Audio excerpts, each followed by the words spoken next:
এমনিতেই 2 স্টার ক্যাটাগরির মান নিয়ে বছরের পর বছর আলোচনায় আছে শাহজালাল আন্তর্জাতিক বিমানবন্দর।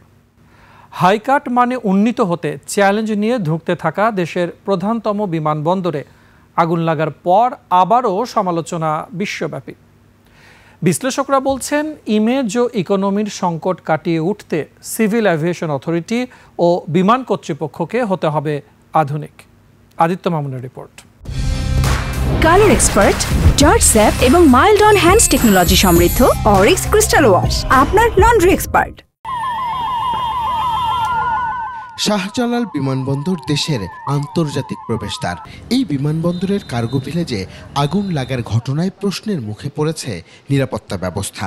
শাহজালাল বিমানবন্দর শুধু একটা অবকাঠামো নয়, বরং দেশের আস্থা ও নির্ভরতারও প্রতীক।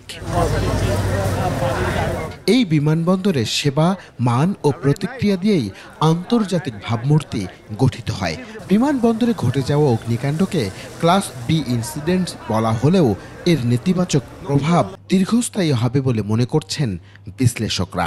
যে কোনো এয়ারলাইন্স এখন বাংলাদেশে তাদের অপারেশন নতুনভাবে শুরু করা চিন্তা করবে। আমাদেরকে যথেষ্ট জবাবদিহিতা করতে হবে বাইরের পৃথিবীর সাথে। বাংলাদেশের ওভারঅল ইমেজের উপরে এবং আমাদের অর্থনীতির উপরে একটা বিরাট প্রভাব ফেলবে। আন্তর্জাতিক যোগাযোগই কেবল নয়, সামগ্রিক নেটওয়ার্ক, অর্থনীতিও ক্ষতিগ্রস্ত হয়েছে বলে মনে করেন তিনি।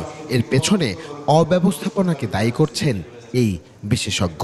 কার্গো ভিলেজের যে অবস্থাটা দেখলেন, এখন তো ওটা নাই, মানে সমস্তটা একটা স্কেলেটন হয়ে পড়ে আছে। আমার মনে হয় এই ধরনের একটা অ্যাক্সিডেন্ট যেন ওয়েটিং টু হ্যাপেন, যেটা ঘটার অপেক্ষায় ছিল। বিশ্বে এমন দুর্ঘটনায় যত দ্রুত প্রযুক্তি, অবকাঠামোগত ও জনবল রেসপন্স পাওয়া যায়, বাংলাদেশে তা না পাওয়ার ঘাটতিকেই দুষছেন এই বিশ্লেষক। এই অগ্নিকাণ্ডের দায়ভার বিমান ও সিভিল এভিয়েশন কর্তৃপক্ষকে নিতে হবে বলেও উল্লেখ করেন তিনি। বহুবার তাদেরকে চিঠিপত্র দিয়েছে, আদান প্রদান হয়েছে, কিন্তু তারপরেও কিন্তু সিভিল এভিয়েশন এটা নিয়ে কোনো রকম আগ্রহ প্রকাশ করেনি। এবং এখানে একটা অগ্নি নিরাপত্তা ব্যবস্থা কার্গো ওখানে ছিল, সেটা কিন্তু গত 10 বছরের উপরে সময় হলো সেটা মানে হয়ে গেছে, অকেজ হয়ে গেছে। বৈশ্বিক ভাবমূর্তি বিনির্মাণে ক্লাস এ মানে উন্নীত করতে দ্রুততম সময়ের মধ্যে কার্গো ভিলেজের সুরক্ষা, বিকল্প ব্যবস্থা নিশ্চিত করে অর্থনীতিকে সচল রাখার মাধ্যমে সংকট কাটিয়ে ওঠার পরামর্শ তার।